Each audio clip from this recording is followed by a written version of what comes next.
Joy to see a gathering of devotees and bhaktas. It is so invigorating. Um, so when we think about Sri Aurobindo, we normally, I'm, he is ultimate, but I'm speaking of think about in a certain sense of spiritual philosophy. We think about Vedanta and we talk about Vedanta and we compare it from different standpoints of Vedanta. But actually, if you really see Sri Aurobindo very, very even impersonally, unbiased, you will see in him a Shakta who has loved and worshipped the mother right from beginning. It's not 1914 is a culmination, but much before that. So one of his first writings when he comes to the stage of Indian nationalism, we see is Bhavani Bharati. And the mantra that he uses to invigorate India is Bande Matram. And during that journey, I'm just quickly narrating this part. How does he come to a close when he knows that yes, the large lines for independence have been laid down, India has awakened. When he awakens through Durga's throat, the guardian deity of India. And he says that very beautifully, if we look at his writings, that when will India regain unity? What are the means for regaining unity? And there he says that when we all begin to see India as the mother, he says we may have divisions between ourselves. But can we have differences with regard to the mother? So, as a true worshipper of the mother, and some of his aphorisms later on are so meaningful. I'll just recount a few. We all know about Krishna, Krishna, Krishna. What does Sri Aurobindo say? He says, Kali is Krishna revealed in his dreadful power. Who can bear Krishna? Who can bear the onrush of Kali? He whom Krishna already possesses. Another aphorism where he says, when I knew that God is a woman, then I knew something from far off about love.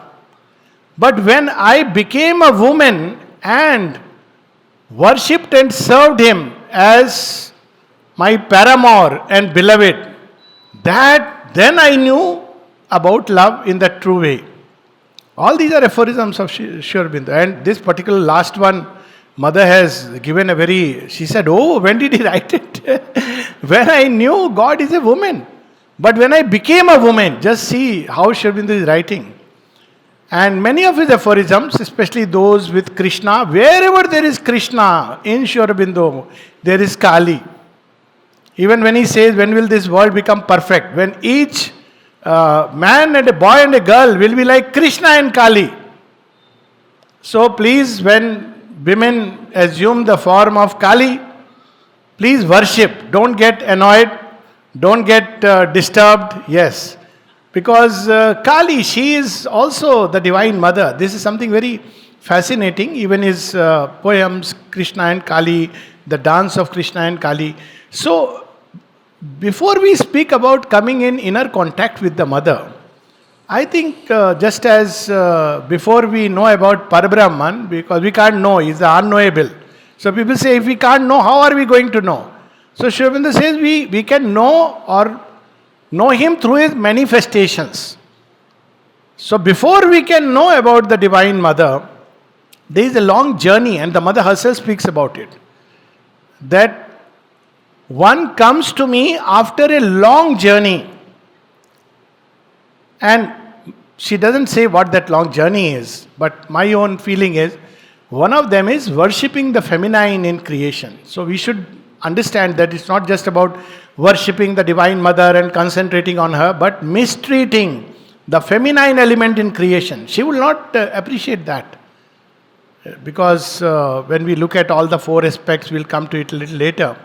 When Swami Vivekananda was asked what is true Tantra, he says that to worship all women is Tantra. That is a true Tantra. Because feminine represents something of the Divine Mother. We can get a little glimpse. It's not that men are useless, because Sri Aurobindo thankfully said, well, to worship all beings is true Tantra, as the Divine Mother. Because we see it in Kathopanishad very beautifully when Nachiketa is looking for, we too also have hope.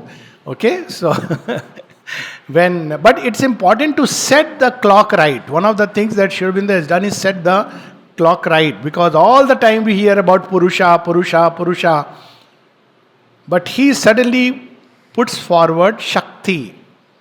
Even when he comes to Pondicherry, we see 1926, when Divine Mother comes, he hands over the charge to her, steps into the background. 1950, again, he hands over the charge to the mother, further, and he steps into the background. And what is the gift that he gives to us? Savitri. I think it's unique in the history of spiritual literature, and where we read about, the great beings, embodied beings. Of course, there is Durga, Shaptashati and other, but embodiment, Savitri as an embodiment of the Divine Mother. So he has put the feminine in the front, and I think it is part of a journey to understand that what really this eternal feminine is. So this is how, and Mother has been so many examples where people who were devotees of Durga and suddenly she saw Durga behind them. So there is a journey through which we arrive at that point where we recognize the Mother as divine. And actually, if we go through their writings, yoga in its real sense begins there. When Mother was asked, what do you mean when you say that I have initiated someone? She says, when I say I have initiated someone, it means that I have revealed myself to the person. This is a strange revelation. It's not based on any mental idea. Mental ideas born in France, mental ideas, how can a woman, somebody must have told this, and Mother had made some comment about it, that someone, I don't know whose name it is, but in India, who remarked that an avatar can never come as a woman. She says that it is so strange because in India, it's the unique place where the feminine has been worshipped. Nowhere else. Everywhere else there is fatherland. Everywhere else this is Father. Our Father who are in heaven. Our Father who has made this creation. But this is unique where we have worshipped the Divine Mother as even greater than all the Purushas, all the gods, goddesses who have come out of her. So this is something very beautiful, and this is a great legacy we must reclaim. And one of the things that Sri Aurobindo does by putting the Divine Mother in forefront, of course, because all creation has to be only with her consent. Withdrawal also is with her consent. We see in the world stair when Ashupati stands on the doors of the overmind, and there he has a vision of Kali, and she, of course, he doesn't use the word Kali, as Mahamaya. She opens the doors and says, all the three worlds you can pass beyond if you wish to. And he simply falls down at her feet, unconscious, prone, surrenders completely. All new creation has to be through the Mother. It cannot be otherwise. Just and in physical, our material world also, we see the same symbol. All birth is through the Mother. It's the same truth which is being revealed here. The Purusha element is there, but he is behind. But all the things, manifestation is the Divine Mother. We see in life also the same thing. What happens is men, the masculine element organizes the conference, writes, sends leaflets, broad lines.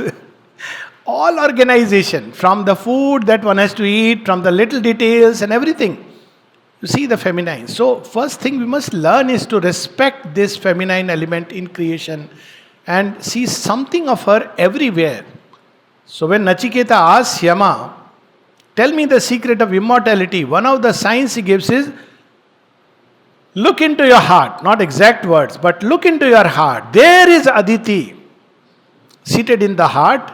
This is what thou seekest.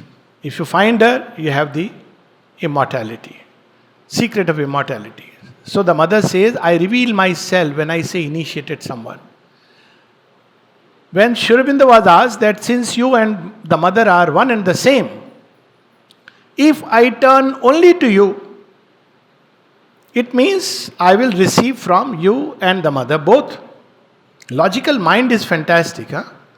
And if I turn to the mother only, it means I will receive from the mother and Sri Aurobindo both. What should be the logical answer? Yes. Sri Aurobindo says the mother proposition is true. If you turn only to the mother, you receive from both. But if somebody says that one has turned only to me and not to the mother, that means he has not turned really to me, he is not open to me. Because he himself is saying, turn to the mother, you will receive everything from her. And he further goes on to say that there is, nothing like a separate Sri Aurobindo's force. Or if you want to put it, you can say the mother is Sri Aurobindo's force. In 1927, when the mother is installed, he writes, I am the Shakti of Sri Aurobindo on behalf of the mother. So this is the importance in this yoga, tremendous importance. One may have read everything. But if this inner revelation, and there is no way, this cannot be convinced to anyone. One cannot convince that the mother is divine. You may talk about any amount of miracles, any amount of things, but that's not the way. She will reveal. That's what she says. I will reveal myself. Don't try to force, convince. We are not a religion proselytizing people, but when the time comes, the revelation will take place. That's how the yoga begins in the real sense. Up till then, there is a preparation which has its own place. And that's why we see Sri Aurobindo never took disciples in the sense of the disciples until the mother consented. There were people around him, and Amrita asked him once that, sir, she is a great yogi, isn't it? Sri Aurobindo says, yes, she is a very great yogi, but she doesn't give meditations. Mother used to remain largely in her own room. She would come, teach people by example how to sit before Sri Aurobindo. She would sit on the floor. That's how people started sitting on the floor. Otherwise, they would gather around as if there is a round table conference going on. People would put their feet in front once, all kinds of things. Mother taught how to be in front of Sri Aurobindo. And some of her examples are so beautiful. She would clean, sweep, everything. But she would always remain in the background. She would never let anyone know who she is. And Amrita recounts that in the beginning, some of the days when he would sit with her and they would read yoga and its objects, the mother would be seated here and he would be seated here. If somebody saw, he would think they are two, like colleagues who are reading together. Just like Krishna, that story reminded me of Krishna and Arjun. I thought you are my friend. What is all this Vishwarup you are showing? So that's how she taught true humility, what service means, what really it means to love the divine, what it means to adore, admire, respect the divine, what it means to be humble before the divine, all this with her own example. So then 1926 we know, she agreed, and Sri Aurobindo says that to Amrita, that yes, she is indeed very great, but she doesn't give meditation. Amrita is complaining. She says, yes, but one day impelled by the divine love, she will step out for work. That indeed will be a very great day. So there is this unsaid part of 24th November 1926. See, it is always beautiful when we read Mother and Sri Aurobindo. There are things they have not said. And it's a joy. It's like a mystery. You are looking. Now, see here, it's very interesting. Krishna descends, all this we know, over mind, the lectures and talks. But Sri Aurobindo places the mother in the forefront. This is not something he announces. He just withdraws. And the mother says this in one of her reminiscences and agenda. It was the beginning of the mother. She doesn't say that what must have transpired. Obviously, she said, I am going to take charge. Now, where is this? It is in between the lines. Where is it in between the lines? She makes an overmind creation, comes and gives it to Sri Aurobindo. He says, no, this is not what we want. It will create a great religion. Nothing short of the supermind. And so she goes and starts that preparation. So automatically she takes charge of all the disciples. And from that time onwards, and we know what happened, people who could not accept this new arrangement. Motilal Roy, he couldn't stand because he thought he is going to be the successor of Sri Aurobindo.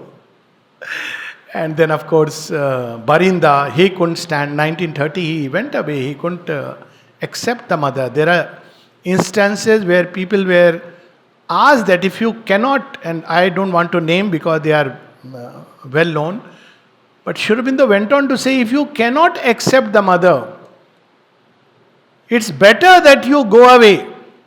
To that extent he has said, if you cannot accept the mother, it is better that you go away. So this is the great importance, in the sense sadhana is impossible without the mother. And Sri Aurobindo says that the mother is the beginning, the mother is the path, the mother is the goal. Everywhere, if you remain open to the mother, psychically open of course, all that is necessary for the sadhana will be done for you. The mother is the destination, the mother is the path. All these several places, such beautiful things, even when he put that one single golden rule of the ashram for all of us actually, because people wanted rules, regulations, we don't know how to govern life without rules and regulations. And the ashram that way is a very unique society. Or the community, there are no such rules.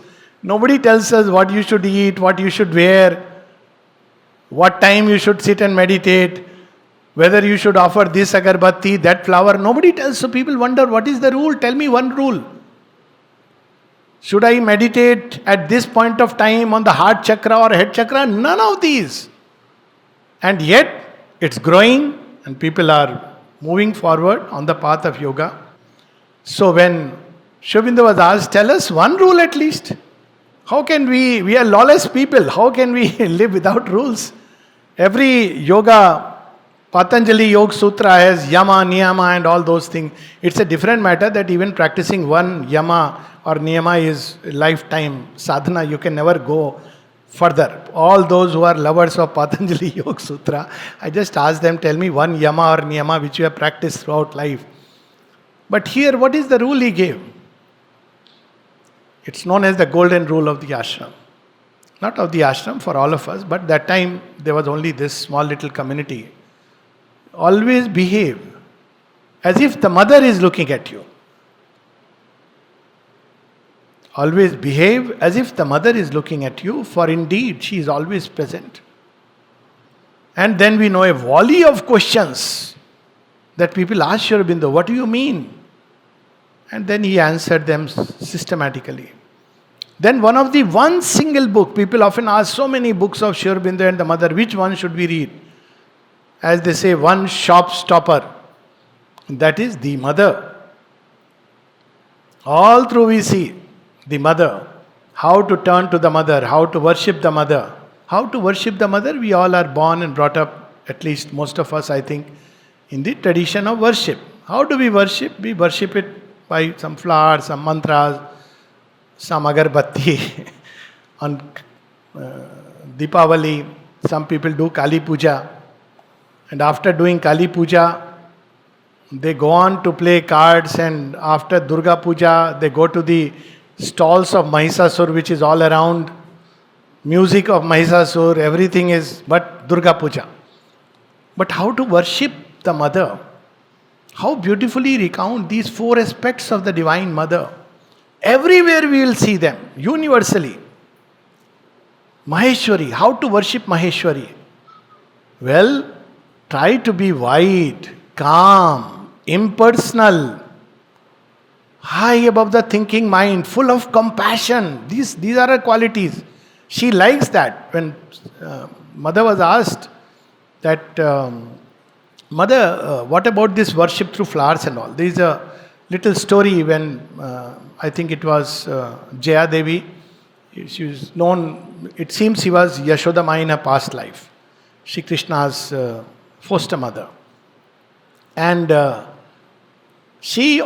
because she was from Bengal, I think 1928, she wanted to do Durga Puja, and she asked Aurobindo and the mother, would you consent, I want to do as Shiva and Durga. So Aurobindo said yes, so she did with all that alta and everything she did. Next year she asked again. So now mother said, Aurobindo is perfect gentleman, he would have probably continued. Mother says, do you really think that any divine being likes it? Imagine to make somebody sit and do all that, and imagine the divine being is getting very pleased. Oh, so nice. No, when the divine sees an act of kindness, generosity, sincerity, this is what the divine sees. True love, will for harmony, care for beauty, beauty of thoughts, feelings, compassion in the heart, straightforwardness, inner strength, heroism, courage, the spirit of sacrifice, perfection in every detail of life. This is what the divine beings notice.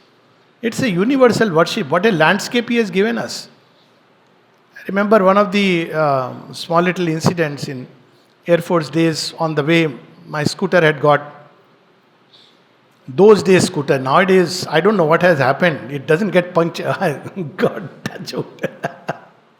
But puncture ho jayega, ko pata nahi.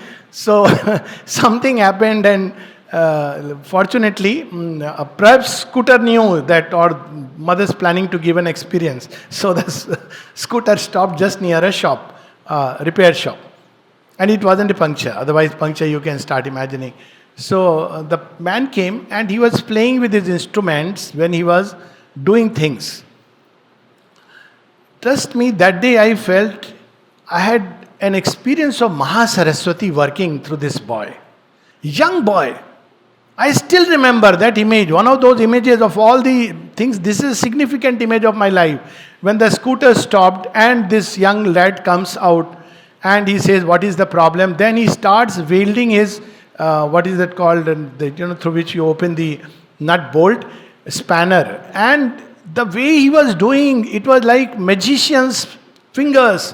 And I was so much overpowered by that image. I was thinking it is Saraswati, Maha Saraswati's one of the instruments, that when he finished, I was still in that state of daze. And he says, okay, it was so soon. So I said, done? He said, done. So I don't remember how much, but whatever he asked, I gave him 4 times more, because I felt this boy became instrumental to give me a glimpse of what is it to worship Mahasaraswati.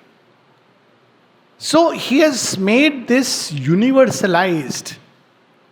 How do we worship Mahakali?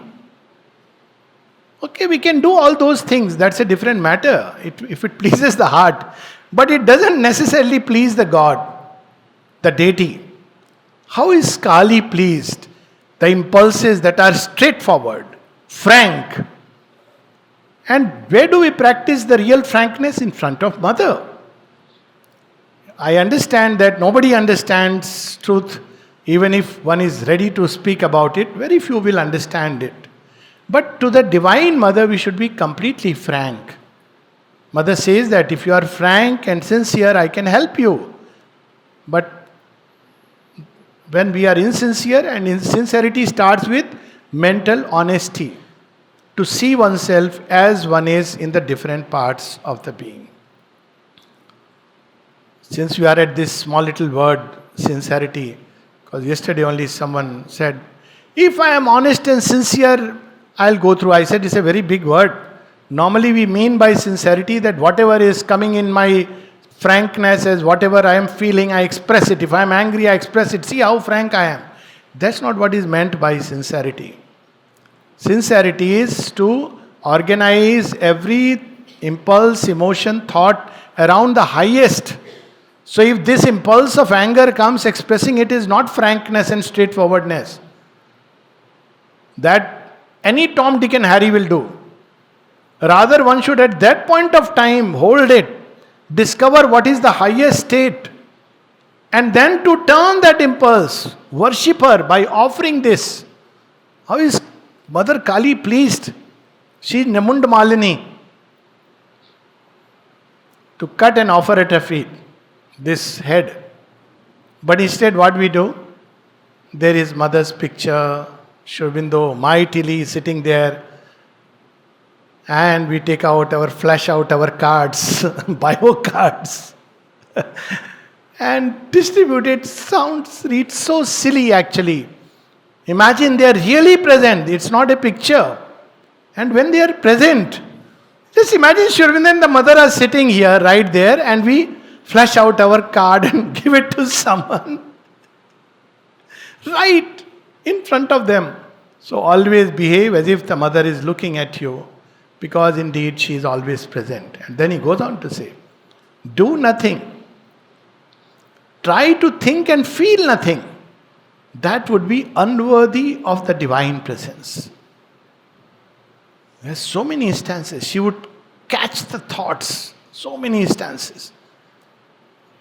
People would go and they would have something, oh, I wish mother gave me this, but this is over, this particular flower, because she is giving some other flowers. And when this lady comes in front of the mother, she takes out another thali from below in which those flowers are there waiting for her. Then says, you think that they are over?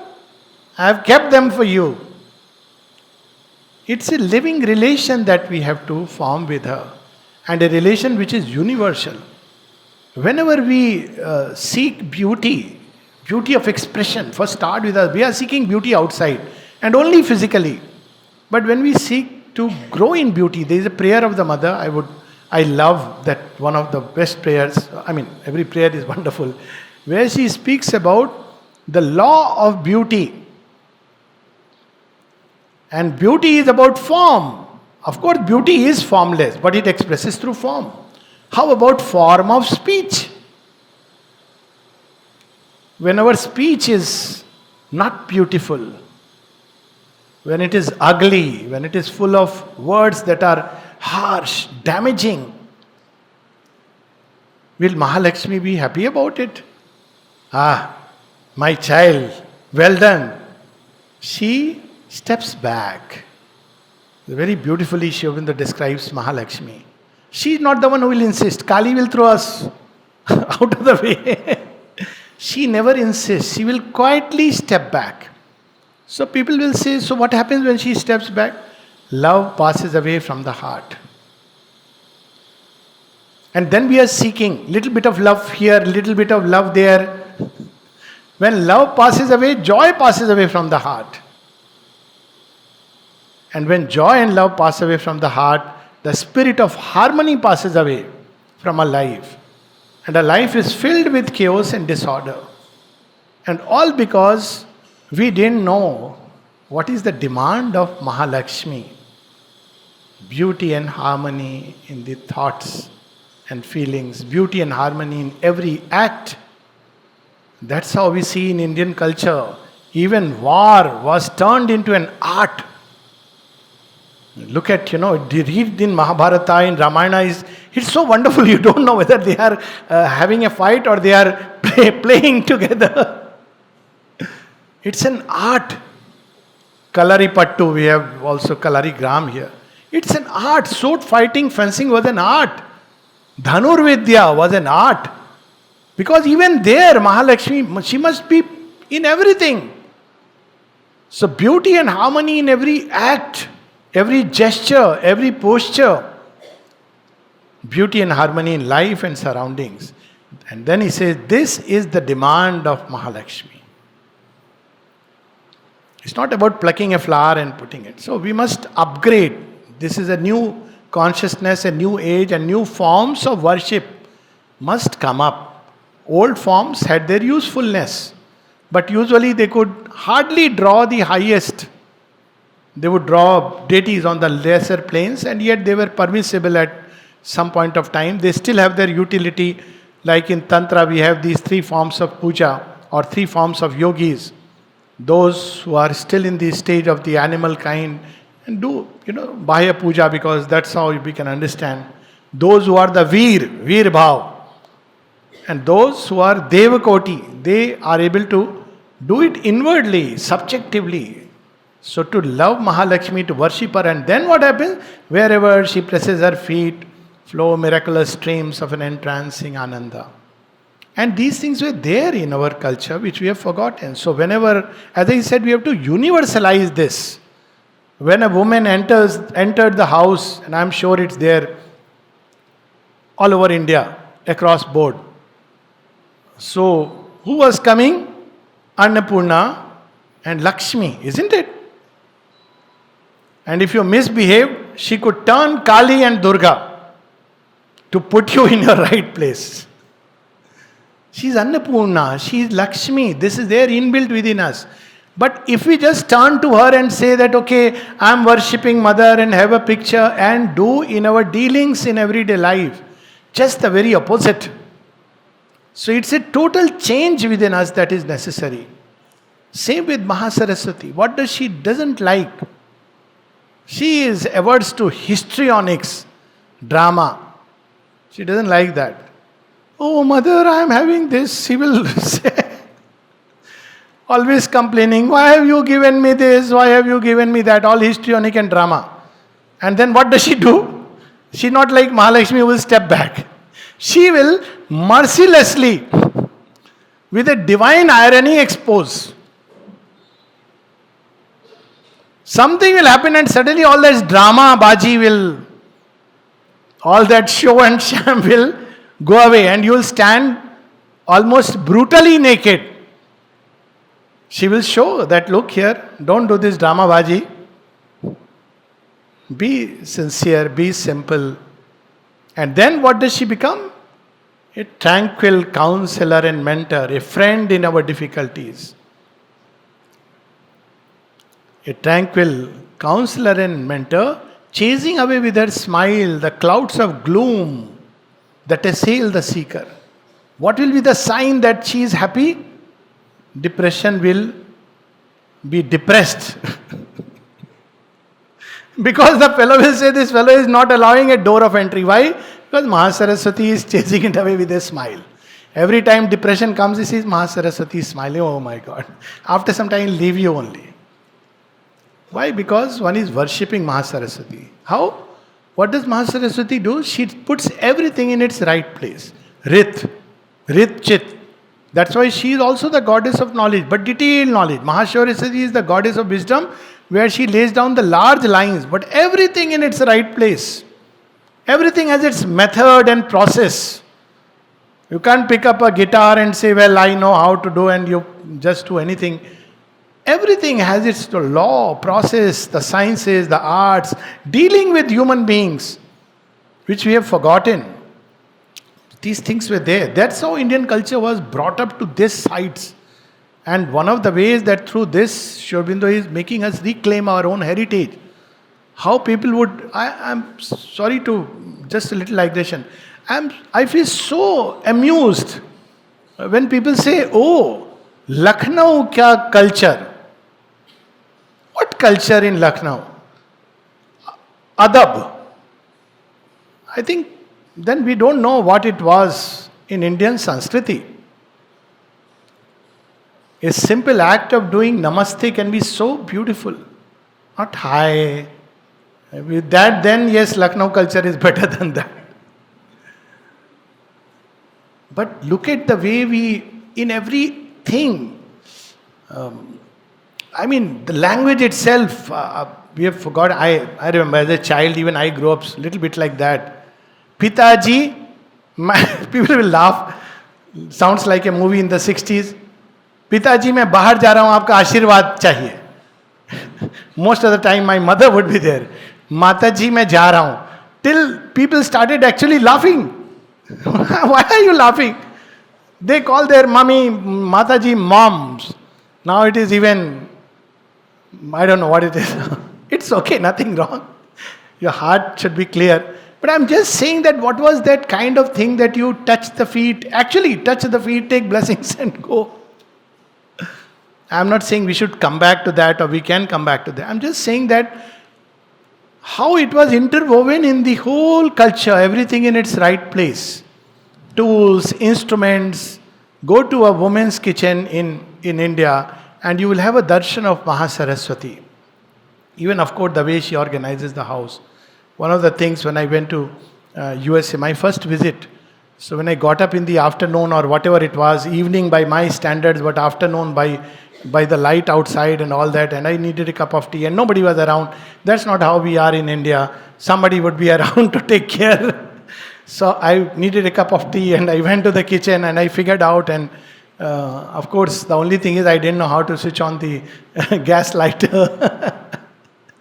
And ultimately my host asked me, how did you know where are things? I said, because you're an Indian host and I know the logic of the Indian woman, how she would arrange the kitchen. Tea and material will be right there. You don't have to go deep and far to look for it. These small little things, everything. Where to keep the shoes, how to keep. So he has universalized. And then, of course, this is still the preliminary. How to come in contact with her, how to open to her. So Aurobindo tells us 3 things we must have. First of all,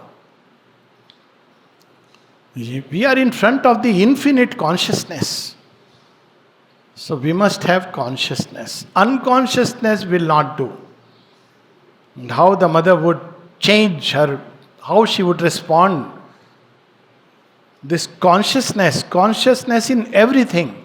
Why we are doing what we are doing.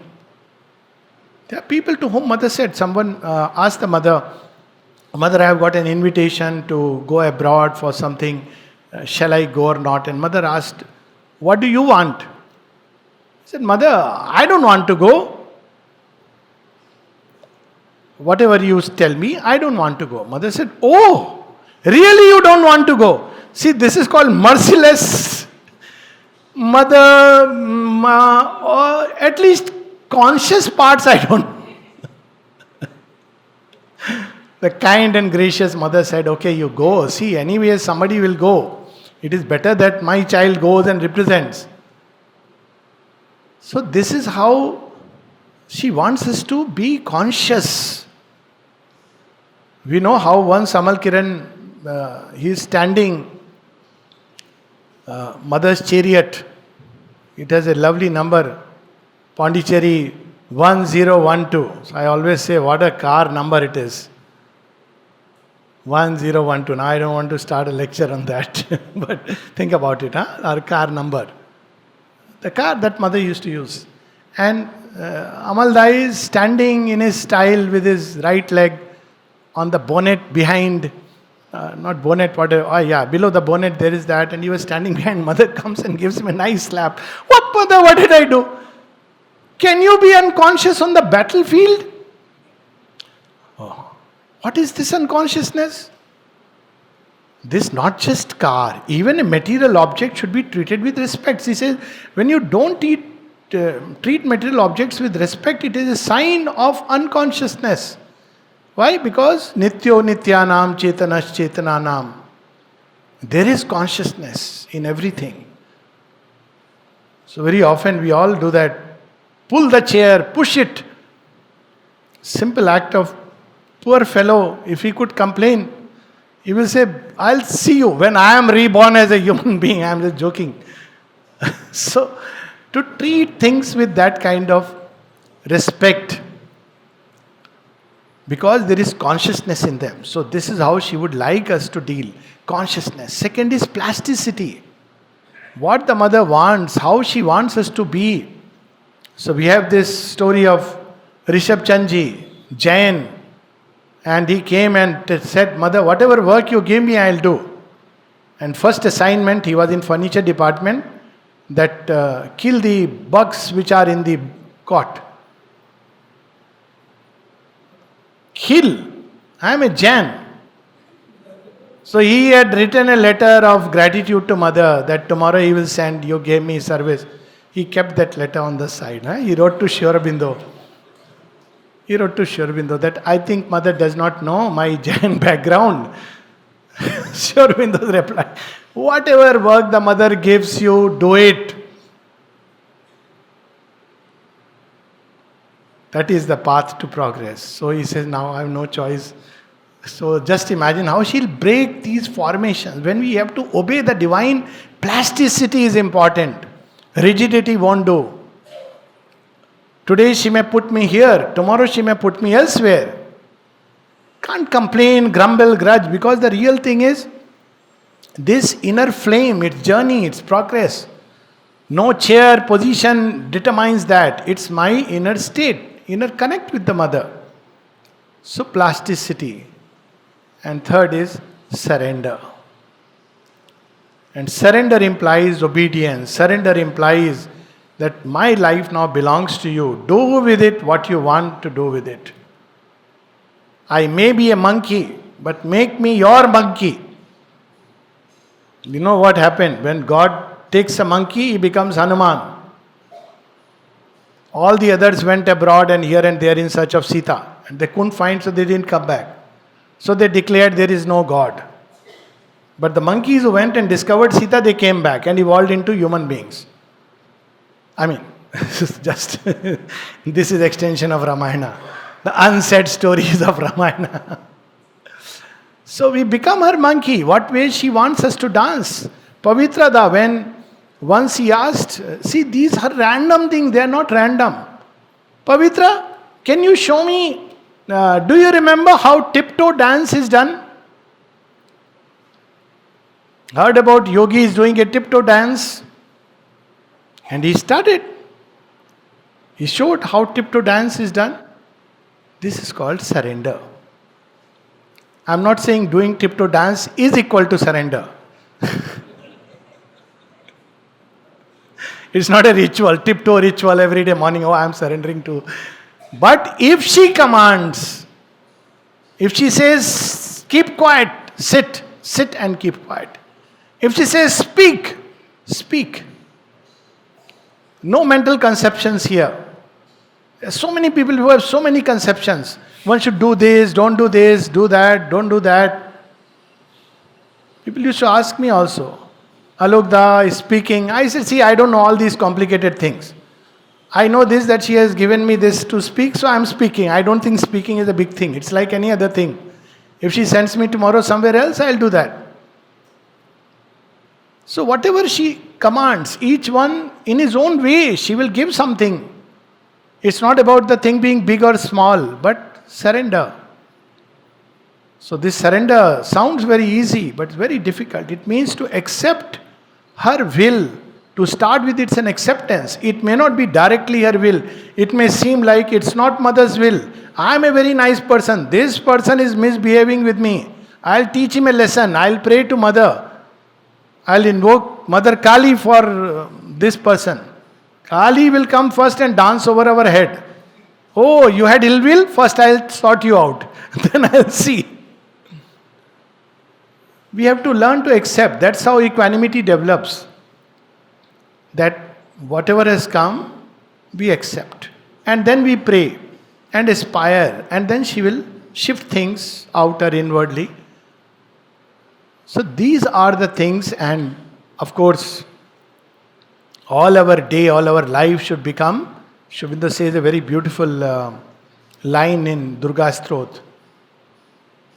May all our life become a ceaseless worship of the Divine Mother. What a marvelous line. May we never discard thee. And he gives us the secret, how to tie her with us. With the cord of faith and devotion, Shraddha Bhakti. And faith implies Kalyana Shraddha. Even if the world around me breaks like a bubble, all that I cherished is snatched away. Shraddha says, Mother knows best. What is bhakti? Bhakti is to take joy in the Lord. That is bhakti. Bhakti is not just doing kirtan and waiting, oh, this is getting too stressed out, when is it the time going to come? Bhakti is wherever God's name is being taken, one takes joy. Hanuman, that's how they say that if you get up from your puja, he is likely to sit there. So this we used to taught, when you are sitting and doing puja, don't get up in between and go. Hanuman will occupy your seat because he is around. Bhakti is it comes from the truth. Bhaj. Tene takten bhunjita. To take joy in the Lord. So when we take joy in the Divine Mother, whether it be her photograph, of course her presence is there in a photograph. To just look at her photographs is yoga. Show me those words. He says, yes, something of her presence is always there in a photograph. What a gift she has given to us. Going within may be difficult, but looking at the photograph is so easy.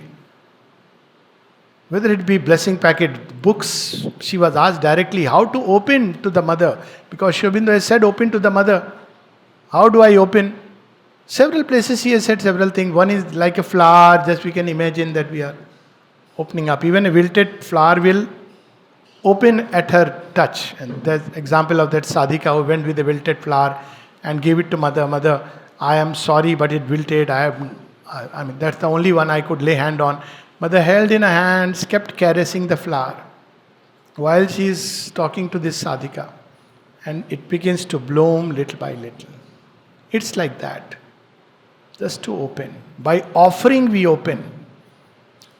By reading her books, we open to the mother. By taking her name, we open to the mother. So many ways she has given us to open to her. And what is this ceaseless worship? This is what I was referring to. That while, of course, the ashram is her hub, but she is everywhere, in everyone, in everything. We have to reach that point that we discover her, and it is such a joy and marvelous thing that, you discover in the darkest of situations. To live that mother is there hidden behind this cloud of darkness. And we begin to live life like that. All life becomes a worship, an adoration, a song, a hymn offered at her feet. To be grateful to her for everything. For all the ordeals. As the mother says, when you are grateful for the ordeals, they turn into a grace. So normally we think grace only means things will be very fine and smooth. But grace also means progress. Mother's words.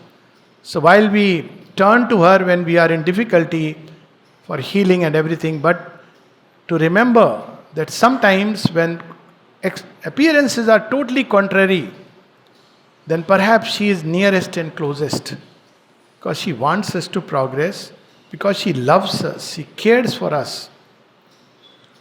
And if we can, above all, lead our life according to what her will is in us, then we are truly opening to her to live life according to her will, not according to my will. And to know her will at one level is very easy, at another level very difficult. Very easy because that will is not in a book, fortunately. We don't have to read through the books. Oh, what should I do in this situation? Pocket book of guidance. Aurobindo at one place says, with a touch of humor, a rule book of life. Laughs at it. Because yoga unfolds in real time. But there is another book, the Veda in the heart.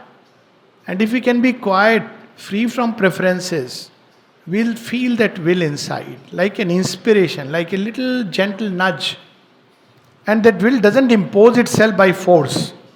It's not like waiting to hear the voice of God who will suddenly thunder because God must thunder. Very sweetly, very gently. But she doesn't abandon us. Whatever direction we take, ultimately she is with us. So to lead life according to her will, to turn every act into a service of the Divine Mother. Cooking, sweeping, speaking, listening, arranging the flowers, arranging the room. Here, there, everywhere should become a ceaseless, an act of service and an act of worship to her. And most importantly, whenever we get a little time, then we would like to have a special contact. See, whom does just closing in 2 more minutes, I know it's time. See, there is a person working in a company. Whom does the owner of the company love most? I am talking of a good owner, worth his name. Somebody who keeps flattering him, or somebody who is doing the work well? Invariably, the answer is obvious. When we do our work, whatever is given to us as puja, as sadhana, this is something we have forgotten. Sadhana means for us to take a retreat and enter into meditation and go above the head. But when we live life that way, that every act is sacred, then it becomes so wonderful. So, to live according to her will is yoga.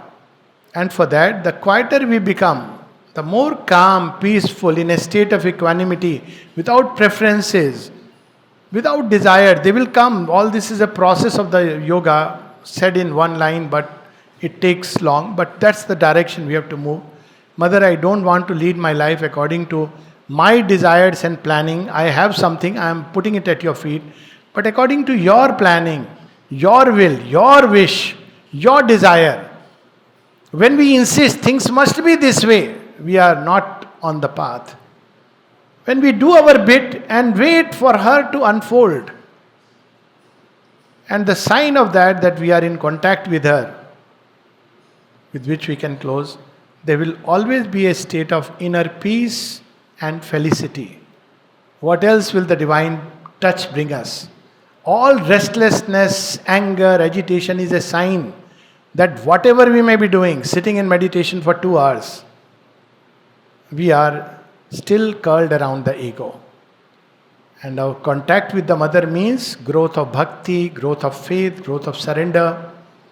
And with that comes peace, tranquility, inner joy, urge to serve her more and more, and to feel a presence everywhere.